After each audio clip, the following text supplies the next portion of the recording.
Okay, everyone there. Can we all hear me okay?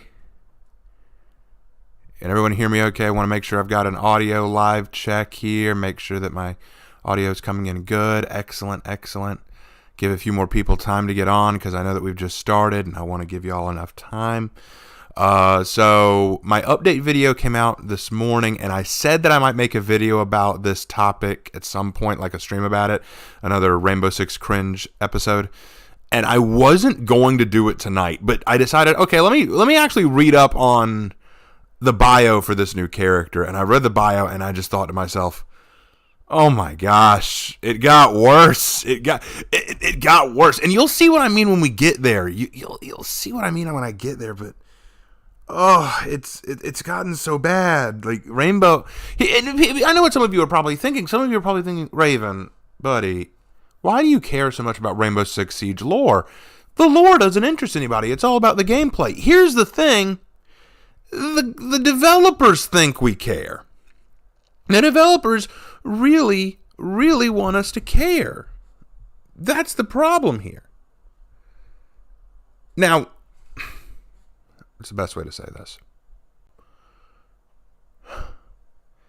They want us to care, and the reason we know that they want us to care is because they spend so much money on trailers, videos, stuff like that.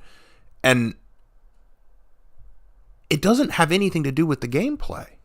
You know, it's funny, people always say For Honor has some of the worst lore ever. You know, Ubisoft just doesn't care about For Honor's lore.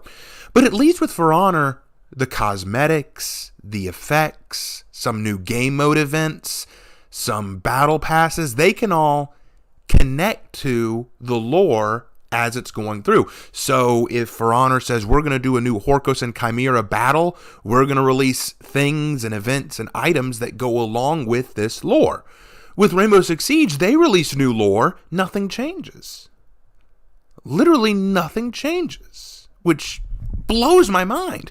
You know, they don't make a new game mode. They don't release cosmetics that necessarily go along with the new lore. They don't release effects or movements or anything that goes along with the new lore. The only thing they're doing is saying, here's a new trailer. Oh, well, look at that. That's nice lore. Is it going to tie into the game in any way? Not really, but you'll buy it. And so what we're going to do today is we're going to take a look at with this new operator. We're not going to play the game. I'm not going to play Rainbow Six right now. Maybe another day, if y'all request it enough. But we're going to look at this new operator today. We're going to read over their bio. We're going to watch both trailers for this new operator. And we're going to talk about why this operator, while better, it is better than the three that we've gotten recently. Because y'all remember, I did a talk on Flores. I did a long talk on Osa. I did a talk on Thorn. I'm going to talk about Azami too. I'm going to talk about this one. And Azami is definitely better than those last three.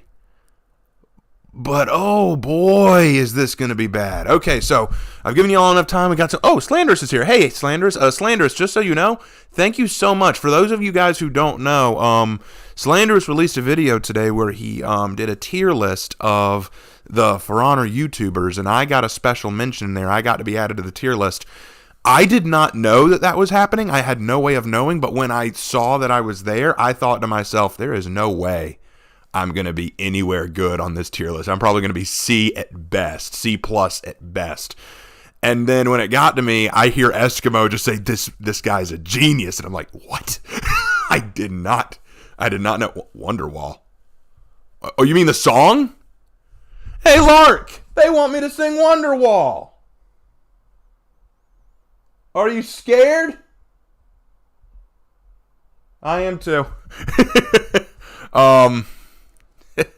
But anyway, back to what I was saying. You don't want me to sing Wonderwall, like, and I know, yeah, Slanderous, I know it's your opinion, and I get that, but it means a lot, you know, it means a lot. I mean, it's my opinion that you and Eskimo are two of the best content creators in the For Honor field, but it still doesn't change the fact that it means a lot.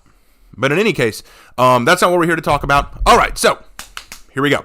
So first things first, what we're going to do is we're going to take a look at the first trailer here. This is the first trailer. It's called Rainbow Six Siege Year 7 Season 1 Demon Vale CGI trailer. It's only 44 seconds, and it shows off the new operator named Azami. We're going to look at this first, just to get an idea of what they were introducing. So here we go.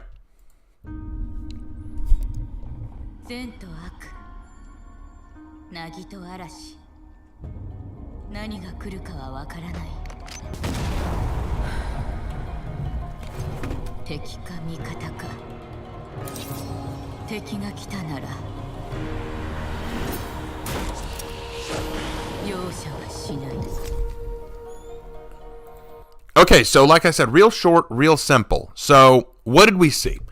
We see this Japanese girl sitting, or kneeling rather, in some kind of Japanese style house or place, giving us a little bit of a poem there, you know, all about enemy, their forces all around you, which will besiege you, friend or foe, and if it's a foe, defend yourself in style.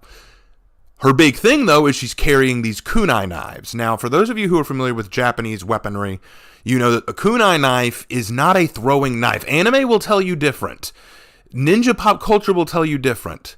But kunai knives were not throwing knives. They were more of like lock picking, cutting off pieces of fence work, things like that. They were not throwing knives. They were not weighted properly for that. So this is diving into the pop culture a little bit. And then there's her look. Let's back up a little and try to get a better look at her outfit or attire here. It looks very professional. Let's lower the volume a little bit if we can, because it's kind of loud.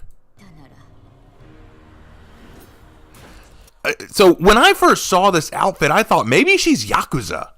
Maybe she's part of Japanese organized crime, because she looks very stylish, but also a little dangerous with that mask thing going on. So it was hard for me to tell, but I thought maybe she's with the Yakuza.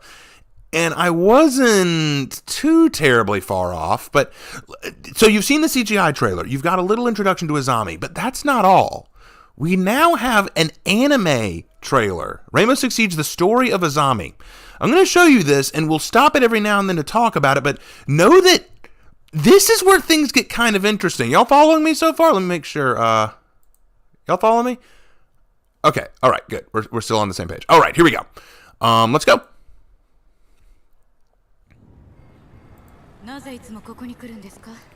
Okay. So the question, because the little time bar showed up, she said, "Why must we always come here?" There's a zombie back there. This guy is someone she's protecting. We'll get into him a little bit later. He's important. But here we go. 金持ちはただ待っていると私をそんな風に見ていたのかいえでもここは人が多すぎますお前は信頼できる子だが少し肩の力を抜いたらどうだでないと大切なものを見落としてしまうぞこの果物とかね Okay, so here's the setup. We have Azami and her employer. She's his bodyguard. And they're going into the marketplace for fruit. Fruit. We're going to get into that, why that's stupid in a minute. Don't worry, we will come back to this point. But she points out it's dangerous to be out in public like this just to get fruit. You can have it delivered to you. And he argues, it's not a big deal.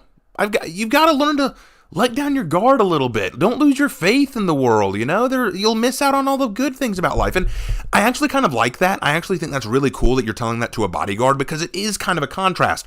A bodyguard's whole job is to be uptight. A bodyguard's whole job is to, you know, think about how they're going to keep you safe. How are they going to keep everyone safe? How are they going to prevent the bad guys from killing you? And that means they're always uptight, always on guard, always thinking defensively, never thinking about living. And this guy's saying, if you spend all your time thinking about just how to keep me alive and how to keep yourself alive and not willing to take risks or go outside or things like that, you're never going to feel happy. You're going to miss out on the fruits of life, you know? So let's keep going. So far, so good. ヒロ、どうした？震えている。お。ここに。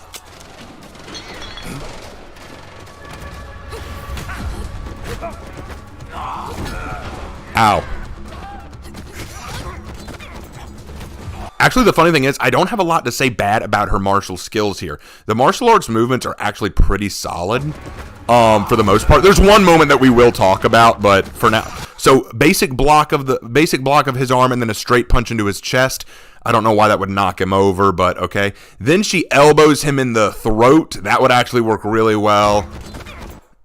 Then she...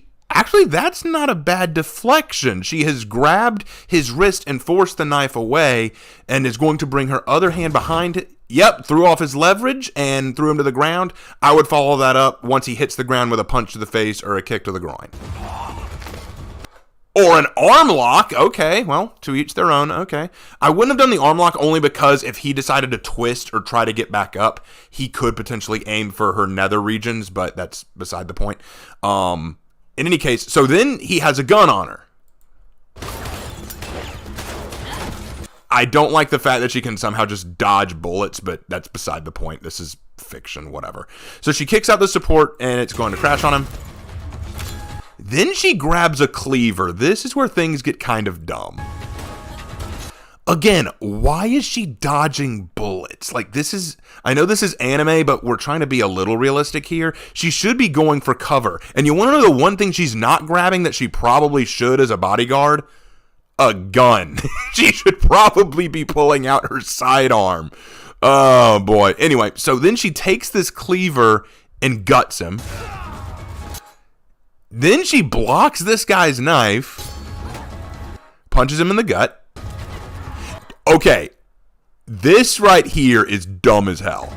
So she does a flip and is going to wrap her legs around his neck.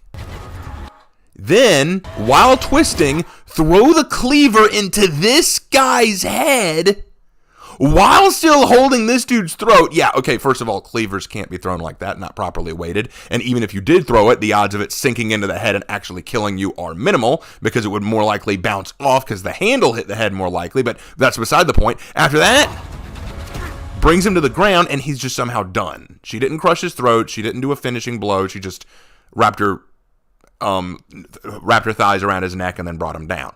So all of that right there, it started out kind of realistic until we got to this point.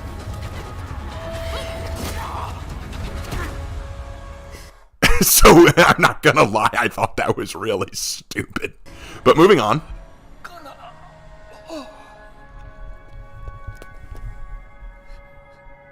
Now I don't know when he got hit, but he got hit.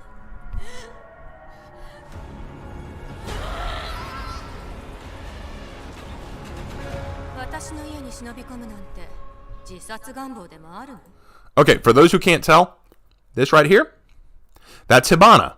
That's one of the actual characters from Rainbow Six. That one of the earlier characters. She was the Japanese operator. And here's our Azami again.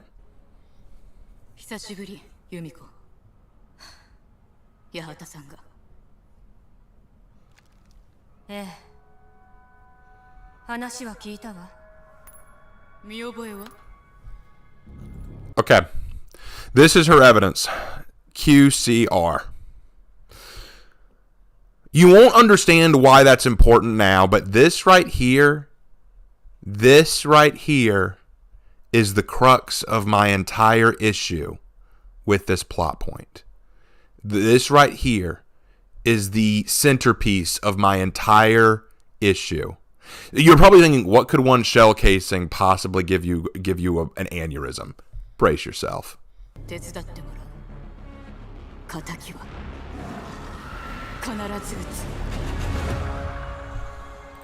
Okay, so we've seen that. Let me pull up my thing real quick. There we go. Okay, so yeah, it is funny how every time Hibana makes an appearance, she has a different face. That is something interesting that I noticed. Okay, so you're probably all thinking, okay, Raven, we get it. Kind of a silly trailer, kind of a silly thing going on here. But,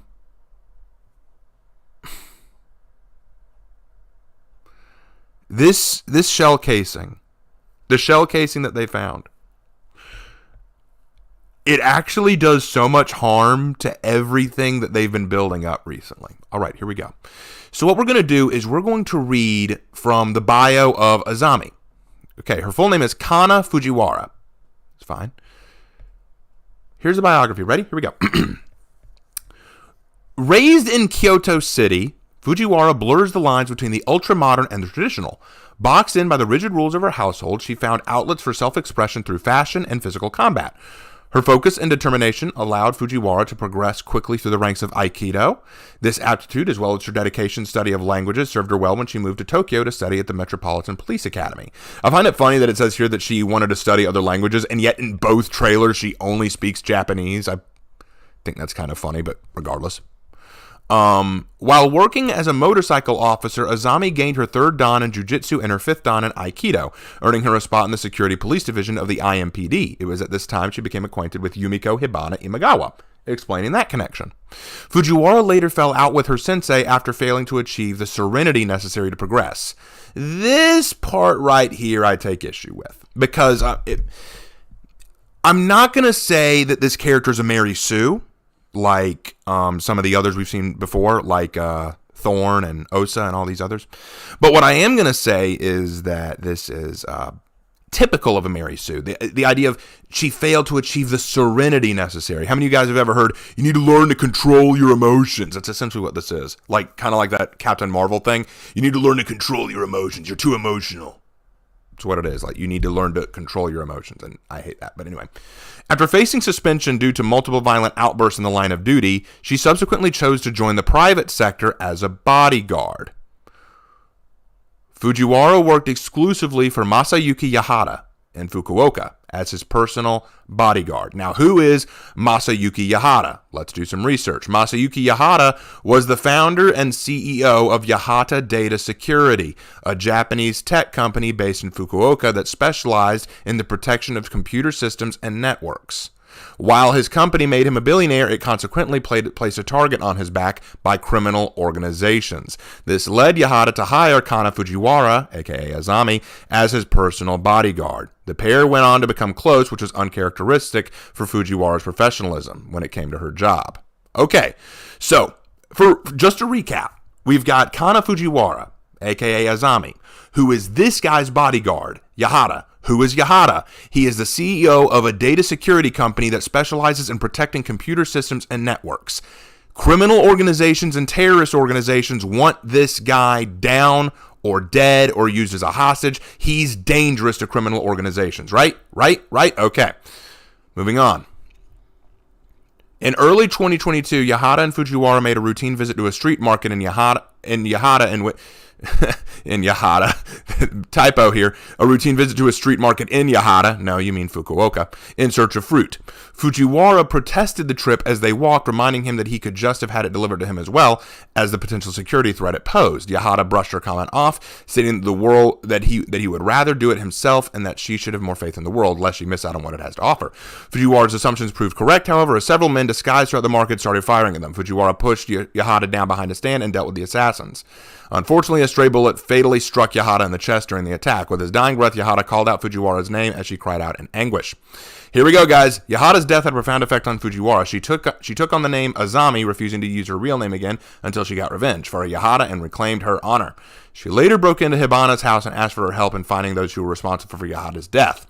Azami showed Hibana a bullet casing from one of the assassins that had the letters QCR. Recognizing it as the acronym for Night Haven's R&D division, Quantum Concepts and Robotics, Hibana subsequently vouched for Azami's recruitment into Rainbow. This was due to Rainbow's interest in Night Haven as a direct result of the organization's recent hostility towards Rainbow and the revelation of their involvement in criminal activity across the globe. Okay. And before y'all think that might be a red herring, no, it says here, in trivia, Night Haven's involvement in Yahata's assassination is confirmed through the imprint of QCR on one of the assassin's bullet casings. QCR stands for Quantum Concepts and Robotics, which is Night Haven's R&D division led by Osa. Okay, so you might be thinking to yourself, okay, Raven, explain to me. How does this not make sense to you? How does this sound stupid? Oh, my dear viewer, let me count the ways. Let's talk about what we went over in the last episode of Rainbow Six Cringe. In Rainbow Six Cringe last time, we see that Nighthaven and Rainbow, their little civil war has escalated to the point that Nighthaven is now leaving Rainbow and taking several of their operators with them. Yes, several operators have defected from Rainbow to join Nighthaven. And what is Harry's whole point about this? What did Harry say was the big thing about this? It was foreseen. He saw this coming. It was something that he probably knew would happen. He had a feeling that Nighthaven would divide up the team because he wanted to make sure that the people who stayed with Rainbow were loyal.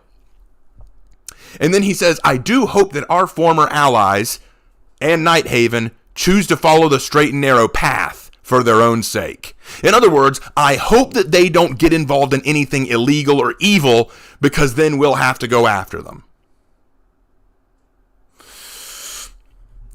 Harry, we now have physical evidence that Nighthaven has not only put out a hit, but actually tried to assassinate an innocent man. They actually killed an innocent man. So they have crossed that line. Harry, what are you going to do? What are you going to do, my dear friend Harry? What is your plan? What is it that you intend to do? They have crossed the line, Harry. And you might be thinking, okay, Raven, okay, so they crossed a line, but come on, what's so bad about that? I'll tell you what's bad about it. What was Rainbow's initial purpose? To fight against terrorists, to stop terrorists, to keep the world safe. Now, they have literally led to the help and development of a totally new terrorist group.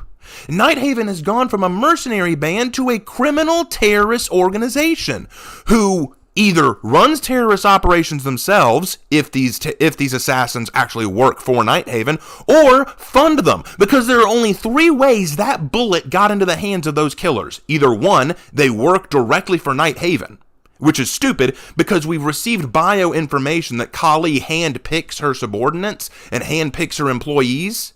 So that means she picked these dudes, and based on the video we just saw, they were pretty shitty at their jobs. Or two, they're just regular street thugs that Nighthaven paid to do the job, which is stupid as well, because why would you give bullets to your hired men that would point people to you?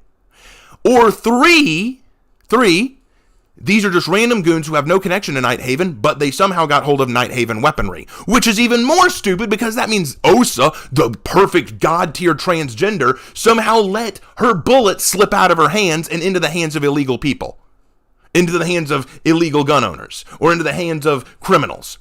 So in either one of those three circumstances, Nighthaven has been shown to be incredibly incompetent, but it has also been shown to be criminal.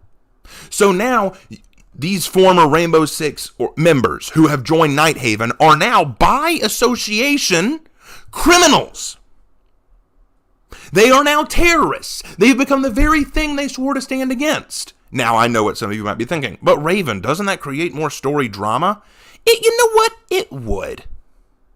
It absolutely would. If they were going to go anywhere with it. If they were actually going to do something meaningful with it. But like I said at the very beginning, guys, none of this is going to change the gameplay. None of this is going to change the cosmetics. None of this is going to change the events. None of this is it's not going to change anything. They're inserting it because they think we care. They think, man, our fans want lore. So we need to give them the best lore we can. We're going to throw money at these trailers and these ideas and this art and these cool voice actors so that we can get them to really understand how much we care about the lore. And yet you butcher your lore every time you try to do it. It's incredible. It is incredible that they would do. But you know what the funniest part of all is? You know what the actual funniest part of all of this is? Osa. We talked about Osa earlier. The Croatian transgender who is head of R&D for Nighthaven and is so perfect, even Harry's psych evaluation couldn't find one damn thing wrong with her. And Harry himself said that he could probably learn a few things from her. And I said over and over again how horrible she was as a character. Well, I guess she is now having a hand in criminal activity. I do wonder how the developers at Rainbow are going to feel when they just realize, oh, our perfect Mary Sue transgender is now a criminal. Oops. Oh, well, we're gonna change it so that she had no idea this would happen. And then I'm gonna say, then that means she's incompetent, which means she's no longer perfect. You made an imperfect transgender character. Prepare to be canceled. No, that's not what we meant. She knew what she was doing, but she didn't know what she was doing. Sounds contradictory to me, but you know what? You do you. Your writers seem to be sniffing enough glue today. God!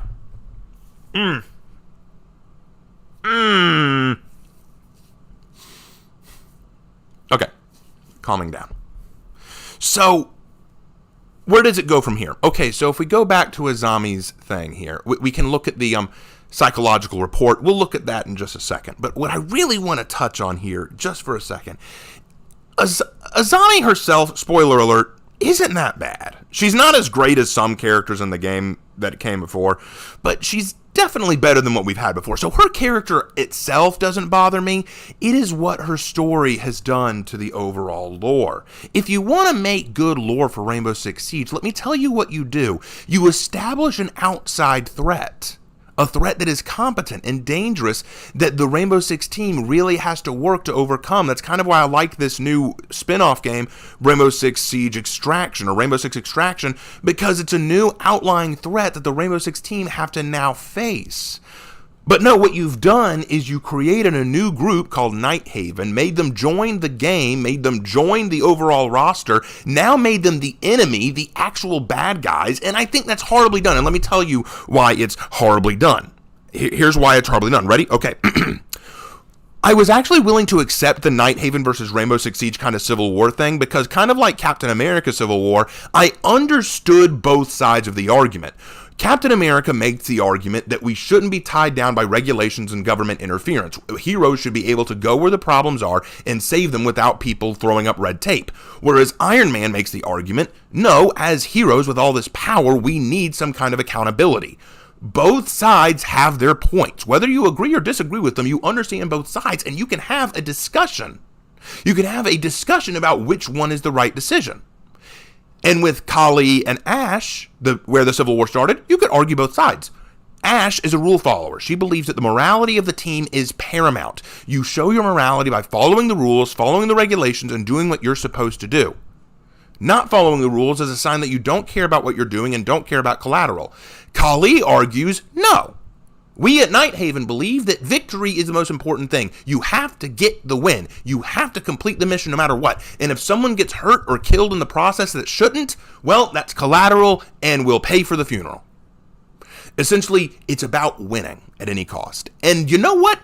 When the world is at stake, sometimes you need the person who's willing to win at any cost. So you know what? I was willing to hear both sides of the argument. I was willing to look at both sides here. Now I can't. Why? Because Nighthaven is now the obvious moral villain.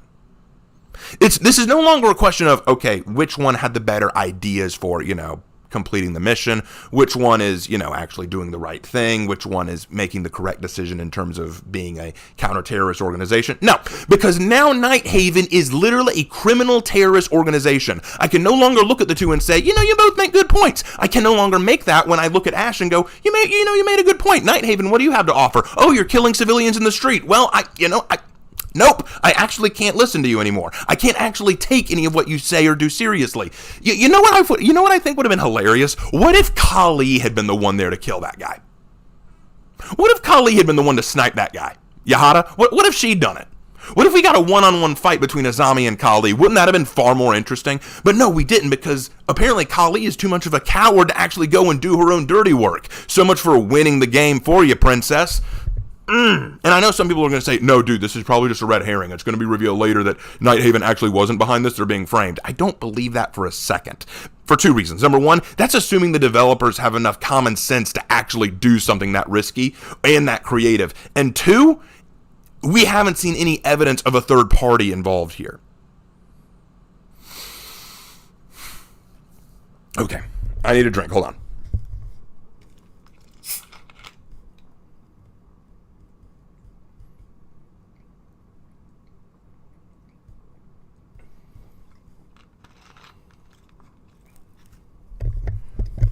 Okay, so Ecstatic Ethan says this is morality versus efficiency all over again. I have no issue with morality versus efficiency if the efficiency comes from a place of purpose. For example, hold on. Let me give you an example here. It's the Batman question. I actually remember this from an EFAT video where they were discussing if you had a train going down a track, right? And it had 2 ways to go. Only 2 ways, and you can't stop the train. And it's going to run over an old lady on the left, but a little kid on the right, and you have no way of stopping the train, and you got to pick a direction it goes. Who dies? That's a very difficult moral question to ask. And I'm sure if you asked Ash or Kali, you would get very different answers. So at the end of the day, we can have these discussions. This is why moral discussions and quandaries exist. In the case of efficiency versus morality, it's this. You have a bomb that is strapped to a man's chest, and you need to disarm this bomb or stop it from exploding. What do? Ash's response would be to wait for the bomb squad, keep the guy calm, tell him that everything's going to be okay, get the bomb squad in there, and hope that you can disarm the bomb before it goes off. It's risky, it's dangerous, but it's by the book, it keeps everyone alive, and it takes time. Kali would just shoot the dude before he had the chance to detonate the bomb. It's morally questionable, but you can't deny it's efficient. So which do we go with? Which is the better option? I don't know, and that's why you have that discussion. But now we no longer have that discussion. There is nothing about there's nothing about Yahada, the guy who was killed, that tells us he was a bad person or someone that was a threat. He created security software that was used to protect people's computer systems. He was a target for criminal organizations, and Nighthaven either hired or sent people to take him out.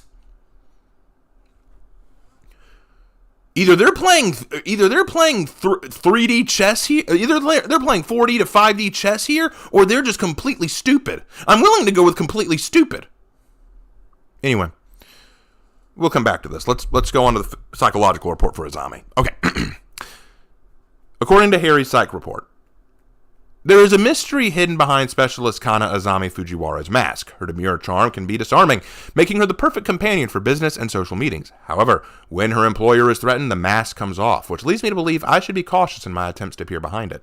Fujiwara's responses to my inquiry into her family history were polite and, I dare say, rehearsed. I'm still trying to determine if her dedication to Bushido teachings were encouraged by or in spite of her relationship with her father. I don't like this because it mentions a father relationship that led to doing what she did, but that's never mentioned in the bio, so it feels kind of tacked on. Fujiwara's profile is characterized by a high level of self-control, independence, and extroversion. Her performance as a bodyguard shows that she can keep a cool head amidst chaotic situations and is unarguably someone you can trust with your life. Okay, fair enough. She's a bodyguard. You would expect that. Her reaction to Yahada's death is uncharacteristic with her professionalism and does concern me. Fujiwara refuses to answer to her given name until she uncovers the truth surrounding the death of Masayuki Yahada. She's now claimed the name Azami, stating, "Until I reclaim my honor, I am only vengeance," serving as a cautious reminder of the debt she owes. His passing has moved beyond a vocational failing and into personal mourning. Uttering her name with his last breath, Yahada seems to have placed a burden on her. I can see her struggling to carry it. Okay, so I want to say this. Me and Lark were talking about, would this be a Mary Sue? No, it's not a Mary Sue. It's an edgy teen angst anime female. And not necessarily bad, but not good either. Doesn't this feel like an anime edgy character? That's why I called this episode a waifu warrior. She's essentially a hot Japanese chick with a vengeance vendetta. Anyway. Fujiwara's face lit up when we talked fashion, but I fear I may have insulted her when I suggested we go shopping at the mall. I don't shop, I curate. Really? You curate. Hold on, honey. Hold on, honey. We need to talk about what you curate. This is what you curate. This is what you make. This flashy ass nonsense. This crap. Yeah, sure. Yeah, of course you do. Actually, funny thing is, let's see what you were wearing the night of the attack. Yeah, that's not conspicuous at all, sweetheart. I'm willing to bet they didn't even know he was coming out that night. I'm pretty sure they just looked and said, "Oh, look at that weirdly dressed lady with him. He must be our target." Yeah, right there. Look at that. Oh my gosh, that's gaudy. Like, why would you wear that? Actually, that's another thing I want to point out. I brought this up earlier, but this is something I want to point out. He just goes out for fruit. Why? There's no reason for it.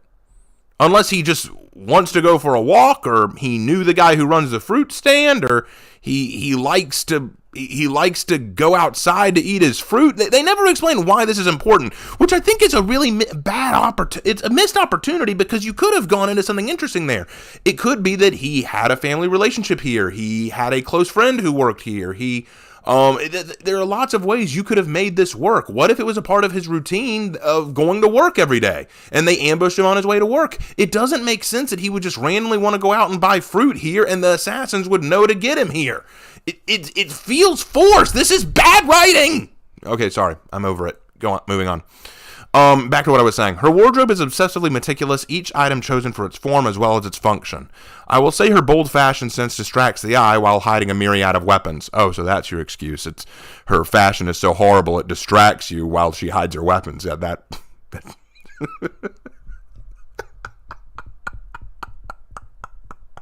Well, she would fail on a fashion lineup, but hey, you'll never see that katana she's carrying around. Moving on.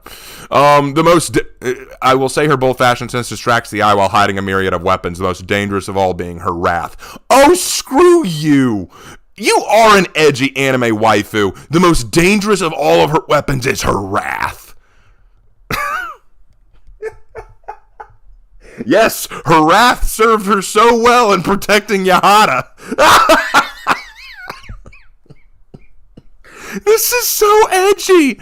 Oh, I think next time it would be safer to inquire about her poetry. Oh, and she writes poetry too. You want to make her goth next? Give her some really bad black makeup, please. I've observed her in training. Though her movements are precise, her fluidity is disturbed by the unpredictability of her weaponized rage. Hibana vouches for Azami's ability and trustworthiness, but while she has earned my confidence, Fujiwara's methods require closer evaluation. Okay. So let me say this about that. I don't mind that she's angry. She's lost a friend. Because we can assume that Yahara was close, like maybe even a boyfriend or lover at some point. Maybe she saw him as a father figure. I don't know. I don't know the context of the relationship, but they were close and he died on her watch. That hurts. It's painful. And I understand her being angry. I mean, take Batman. You know, Batman may not come off as angry all the time, but keep in mind, he's grown up. When he lost his parents, he was a child. He's grown up. He's learned how to control that anger. Here, Azami has just lost someone close to her. She knows who's responsible, and she's angry. So I totally get the anger part. It's the part about her wrath. You know, like, you don't need to build it up that much. Her greatest weapon is her wrath. Her bold fashion distracts the eye from her weaponry. This sounds like edgy teenage fan fiction. Is that what we're dealing? Look, Ubisoft, if you watch my videos, Ubisoft, shoot me a message on Discord. Shoot me an email, man. Like, get in touch with me. I will write lore for you. Give me a picture of a character. Tell me just a few things about them. I will write you lore. Okay? I will do it. You want me to make this? Here, I'll help you make it better. Watch this.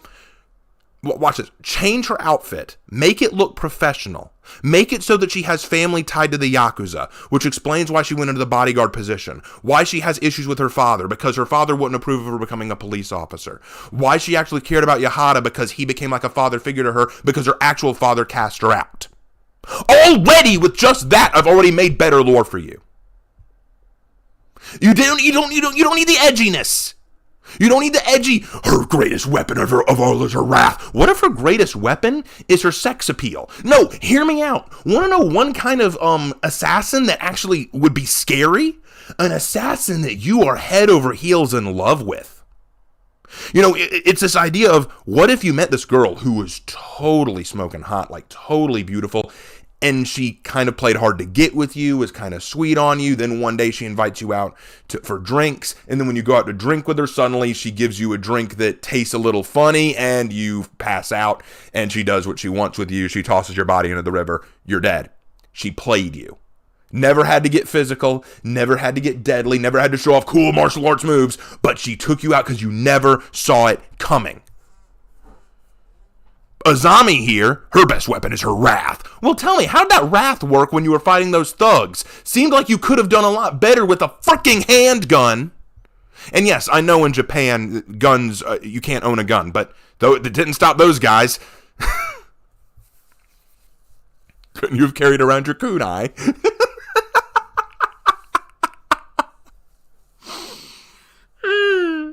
It's so bad. It's just so bad. I'm sorry. This is terrible. Okay, so final thoughts. Again, just based on the bio and all this stuff alone, Azami doesn't bother me. Azami, in the end, is passable. I think she could be fixed. I think that there are ways you could make this better. Make it so that she comes from a criminal background so that way her desire to be a law enforcement officer is more of an issue for her personally, and that way it ties into her father, the thing you brought up earlier. Make it so that her loss of Yahado is a big deal because he replaced a father figure in her life, so it felt like she was losing something that she had built up herself. Make it so that she wants to join Rainbow, not only to get revenge for a man that she failed to protect, but as a way to make up for the things that she let go of and couldn't protect. Maybe she wears the mask not because it's edgy, but because she doesn't feel like she can smile anymore. Maybe Yahada made a point that she has a beautiful smile, and so she doesn't want to show her smile to anyone anymore. You know, there are ways to really build up her character and make her someone relatable and connectable. All you want to do is make drama, but drama isn't the only thing that drives story. Character drives story. Character drives story. No one gives a crap about a plot if the characters are cardboard cutouts. If I don't care about the character, I could care less about what they do. That's the most important aspect of story writing. You want to know the first thing I do when I design a story? I start designing a character. I want to know where they go. I want to know what they're going to do. Want to know the cool thing about characters like Luke Skywalker and all these others? You could take them out of Star Wars, put them in any other world or any other scenario, and you'd have a rough idea about how they would react, what they would do, what they would say, because the characters are separated from their world. The characters are so unique, so fleshed out, and so good, so well written, that you can put them in different scenarios with different people and know how they would act. With Azami, all I know is she's angry. She is an angry girl. Her wrath is her weapon. Doesn't tell me anything about her. But Azami isn't my issue. This lore is. You have essentially done three things wrong, Ubisoft.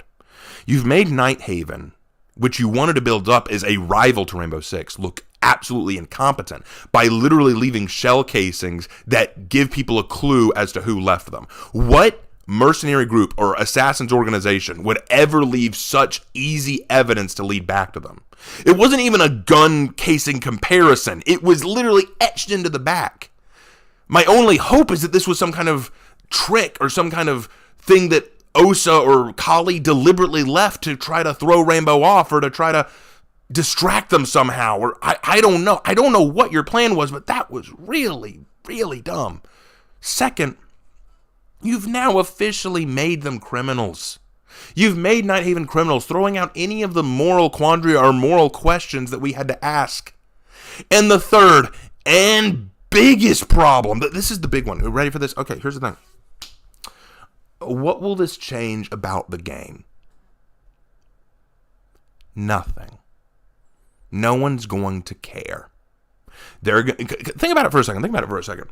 Do you know who in the game Azami might be forced to work with?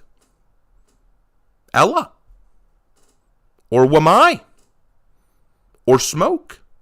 Characters who have joined or were with Night Haven to begin with. They're the people who killed her friend. How is she going to feel working with them? Won't matter. The gameplay won't make it a difference. The gameplay's not going to edit it. How's that going to feel? All right, Azami, you're teamed up with Wamai. Aren't you part of the organization that killed my friend? Yes, I am. Well, look forward to working with you. If this affected the gameplay to some extent, I'd buy it. If there was some kind of cosmetic or effect or a game event that tied into this, it'd be okay. I mean, after all, in For Honor, you have Griffin fighting alongside Warmongers. I get it. I understand it. Game mechanics are required, but sometimes you have events and cosmetics that tie into things. And that's not what they're going to do here. They're going to pretend like it doesn't exist. They're going to say, here's some lore, guys. Feed the lore for you. Talk amongst yourselves about how awesome our lore is while you play the game. And I'm going to say, no.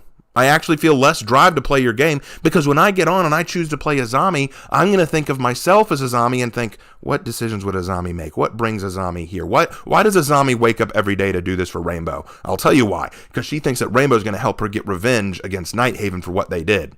Except she's working along the Nighthaven soldiers. She's working along Nighthaven operatives. Along Rainbow Six Siege members who joined Nighthaven because they were tired of Rainbow. How would she feel about that? What do you think she'd say about that? You think she'd be okay with it? The devs don't care. They're making a game, baby.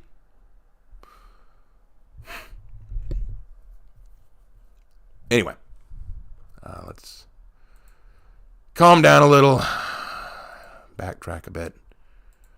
Ooh, boy. Okay, so, well, I didn't have a lot more to say than that, honestly. I just wanted to share that because after I read that, I was so bewildered. It was so incredible how much they have massacred their own story, massacred the very lore they were trying to build up so much. But I think that about wraps things up. I do hope you guys enjoyed this video. I know it was a little impromptu, a little sudden, but don't worry, tomorrow will be another stream because it's my day off. Yay, I get a day off tomorrow, and I will do another stream tomorrow night. I hope you guys are looking forward to it. I'll play a little bit more For Honor maybe, or who knows what I'll do. I haven't quite decided yet. Leave your comments down below about what you think. What do you think about the Rainbow Six Siege lore? Do you even care anymore, or do you think that do you think I'm wrong? Do you think that I'm missing something? Well, let me know in the comments. Leave a like. I want to thank Slanderous again for showing up in the stream. You didn't have to, buddy, but I appreciate it, and I appreciate you for making that video and adding me to it. It was awesome, and you guys should go watch it. Thank you guys so much, and I will see you in my next video. Take care.